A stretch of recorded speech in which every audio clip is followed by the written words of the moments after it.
Kakaunti na ang mga pasahero sa Batangas Port ngayong araw, November 1. Tuloy-tuloy naman ang biyahe ng mga barko sa Pantalan ayon sa pamunuan ng PPA Batangas. Narito ang report ni Paul Hernandez.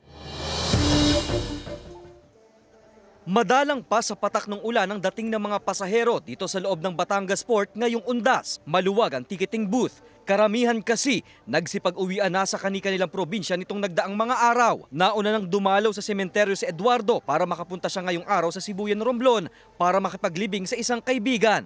Para hindi na ako makipagsiksikan doon sa mga, lalo na ngayon, ang hirap pumunta doon. Sa datos kaninang tanghali, 5,300 lang na mga pasahero ang nagtawid dagat. Dahil kalmado ang lagay ng dagat at maaliwalas ang papawirin, walang kanseladong biyahe ng barko. Bukas, November 2, inaasahang magsisibalikan na ang mga pasahero sa Batangas Pier. Maybe tomorrow, no, November 2 and November 3, medyo meron po siguro na pagdagsa po ulit ng pasahero. Yung pong inbound po, no, ng vessel. No? Nakahanda ang mga barko na sasambot sa mga pasahero mula sa isla ng Mindoro. So ngayon, mangyayari doon ay baka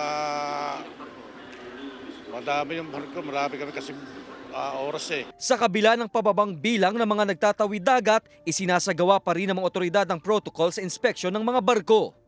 Kasama si Buhay Adante Jr., Paul Hernandez, Balitang Southern Tagalog.